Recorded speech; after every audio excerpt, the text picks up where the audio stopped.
আসসালামু আলাইকুম বন্ধুরা, আশা করি আপনারা সবাই অনেক ভালো আছেন। তো অনেক দিন পরে আমরা হুয়াওয়ে কোম্পানির ফোনগুলো বাংলাদেশ বাজারে আবারও দেখতে যাচ্ছি। তো হুয়াওয়ে কোম্পানি থেকে জানানো হয়েছে 2022 সালে তারা আবারও বাংলাদেশ বাজারে হুয়াওয়ে কোম্পানির ফোনগুলো লঞ্চ করবে। আর আজকের এই ভিডিওতে আমরা আলোচনা করব হুয়াওয়ে নোভা 9 এই ফোনটি নিয়ে। তো হুয়াওয়ে নোভা 9 এই ফোনটির মধ্যে কোয়ালকম স্ন্যাপড্রাগন 778G প্রসেসরের সঙ্গে এই ফোনটি বাংলাদেশ বাজারে আসতে চলেছে এবং এই ফোনটিতে ওলেড প্যানেলের ডিসপ্লে ব্যবহার করা হয়েছে। এছাড়া ফাস্ট চার্জিং সাপোর্ট থাকছে এই ফোনটির মধ্যে। এছাড়া আরো অনেকগুলো আপডেটেড ফিচার থাকছে এই ফোনটির মধ্যে। তাছাড়া হুয়াওয়ে কোম্পানির ফোনগুলোর পারফরমেন্স কিন্তু অন্যান্য ফোনের তুলনায় অনেকটাই বেটার হয়ে থাকে। তো আজকের এই ভিডিওতে আমরা দেখবো হুয়াওয়ে নোভা 9 এই ফোনটি কবে নাগাদ বাংলাদেশে আসবে এবং এর প্রাইসটা কেমন হবে। তো চলুন শুরু করি। তার আগে বরাবরের মতো আবার আপনাদের কাছে অনুরোধ থাকবে আমাদের চ্যানেলটি সাবস্ক্রাইব করে পাশে থাকা বেল বাটনটি অল করে দিবেন। তো আমরা সর্বপ্রথম কথা বলবো এই ফোনটির ডিজাইন নিয়ে। তো হুয়াওয়ে কোম্পানির ফোনগুলোর ডিজাইন সবসময় হওয়ার থেকে আলাদা হয়ে থাকে এবং এই ফোনটির ডিজাইনটা খুবই সুন্দর একটি ডিজাইন হতে চলেছে। তো এই ফোনটিতে অ্যালুমিনিয়ামের বডি ফ্রেম এবং এর ব্যাক সাইডে গ্লাস প্রোটেকশন ব্যবহার করা হয়েছে এবং ফোনটির ডিজাইনটা অনেকটা সুন্দর করেছে। এই ফোনটির উপরের সাইডে আমরা পেয়ে যাব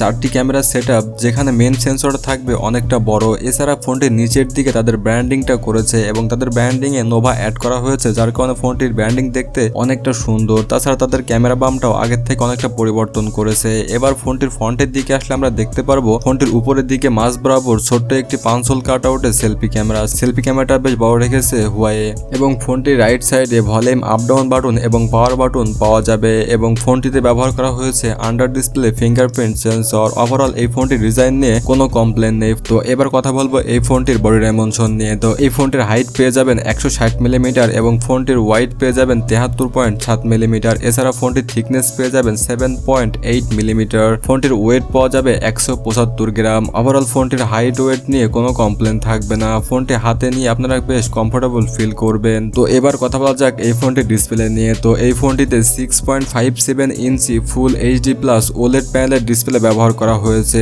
এই ডিসপ্লেতে 1 বিলিয়ন কালার সাপোর্টেড পেয়ে যাবেন। তাছাড়া ওলেড প্যানেলের ডিসপ্লেগুলো খুবই হাই কোয়ালিটির ডিসপ্লে হয়ে থাকে এবং এই ফোনটির ডিসপ্লেতে আপনারা 120 হার্টজের ডিসপ্লে রিফ্রেশ রেট পেয়ে যাবেন। তাছাড়া ডিসপ্লেতে আপনারা HDR10 এর সাপোর্ট পেয়ে যাচ্ছেন। ওভারঅল এই ডিসপ্লেটা খুবই উন্নত মানের একটি ডিসপ্লে হতে যাচ্ছে এবং এই ফোনটির ডিসপ্লে রেজোলিউশন পেয়ে যাবেন 1080x2340 পিক্সেল এবং এই ফোনটির স্ক্রিন টু বডি রেশিও পেয়ে যাবেন 19:5:9 এবং এই ফোনটিতে পিপিআই ডেন্সিটি ব্যবহার করা হয়েছে 392 পিপিআই ডেন্সিটি। ওভারঅল এই ফোনটিতে যখন আপনি কোনো নাটক অথবা মুভি দেখবেন তখন শার্পনেসের কোনো ঘাটতি পাবেন না। ওভারঅল এই ডিসপ্লেটা খুবই আপগ্রেডেড একটা ডিসপ্লে হতে যাচ্ছে এবং এই ডিসপ্লেতে আপনারা টাচ স্যাম্পলিং রেট পেয়ে যাবেন 180 হার্টজের টাচ স্যাম্পলিং রেট, যার মাধ্যমে আপনারা গেম খেলার সময় এই ফোনটির মাধ্যমে বেশ ভালো একটি টাচ রেসপন্স পেয়ে যাবেন। তো এবার কথা বলা যাক এই ফোনটির পারফরমেন্স নিয়ে। তো এই ফোনটিতে অপারেটিং সিস্টেম হিসেবে ব্যবহার করা হয়েছে EMUI 12 এবং এখানে ইউজার ইন্টারফেস ব্যবহার করা হয়েছে Harmony OS 2। ফোনটিতে প্রসেসর ব্যবহার করা হয়েছে Qualcomm Snapdragon 778G 4G processor. যদিও কোয়ালকম স্ন্যাপড্রাগন 778G এই প্রসেসরটি 5G সাপোর্ট করে, কিন্তু হুয়াওয়ে এখানে 4G সাপোর্টেড দিয়েছে এবং এই প্রসেসরটি 6 ন্যানোমিটার আর্কিটেকচারের তৈরি এবং আমরা সবাই জানি যে কোয়ালকম স্ন্যাপড্রাগন 778G এটি খুবই পাওয়ারফুল একটি প্রসেসর। এছাড়া ফোনটিতে সিপিইউ ব্যবহার করা হয়েছে অক্টোকোরের একটি সিপিইউ, যেখান থেকে আপনারা সর্বোচ্চ ক্লক স্পিড পেয়ে যাবেন 2.4 GHz এর ক্লক স্পিড। এছাড়া এখানে 2টা করে 4টা করেও 670 কোর পেয়ে যাবেন এই ফোনটি সিপিইউ হিসাবে। ফোনটিতে জিপিইউ ব্যবহার করা হয়েছে Adreno 642L এবং এই জিপিইউ এর মাধ্যমে আপনারা গেম খেলার সময় বেশ ভালো গ্রাফিক্সে রেখে গেমগুলো প্লে করতে পারবেন। এছাড়া এই ফোনটির এসওসি সেটআপ দ্বারা আপনারা যে কোনো গেম হাই গ্রাফিক্সে রেখে বা আল্ট্রা গ্রাফিক্সে রেখেও প্লে করতে পারবেন খুব ইজিলি ভাবে। এই ফোনটিতে আপনারা হিটিং ইস্যু পাবেন না বললেই বলা চলে। তাছাড়া ফোনটিতে কুলিং সিস্টেম ব্যবহার করা হয়েছে। ফোনটিতে আপনারা র্যাম পেয়ে যাবেন 8GB এবং স্টোরেজ পেয়ে যাবেন 128GB এবং 256GB। এখানে স্টোরেজ টাইপ ব্যবহার করা হয়েছে UFS 3.1 এবং র্যাম টাইপ ব্যবহার করা হয়েছে LPDDR4X। তো এবার কথা বলা যাক এই ফোনটির মেন আকর্ষণ তার ক্যামেরা নিয়ে। তো এই ফোনটিতে কোয়াড ক্যামেরা সেটআপ ব্যবহার করা হয়েছে এবং এখানে মেন ক্যামেরা থাকবে 50 মেগাপিক্সেলের একটি মেন ক্যামেরা, যেটি একটি ওয়াইড ক্যামেরা। এছাড়া এই ফোনটিতে 8 মেগাপিক্সেলের একটি আলট্রা ওয়াইড সেন্সর, 2 মেগাপিক্সেলের একটি ডেপথ সেন্সর এবং 2 মেগাপিক্সেলের একটি ম্যাক্রো সেন্সর পাওয়া যাবে এবং এই ফোনটির ব্যাক ক্যামেরা দিয়ে খুবই হাই কোয়ালিটির পারফরমেন্স পাওয়া যাবে, কারণ হুয়াওয়ে কোম্পানির ফোনগুলো আমরা আগের থেকে দেখে এসেছি তারা ক্যামেরাতে কিন্তু খুব ভালো পারফরমেন্স প্রোভাইড করে।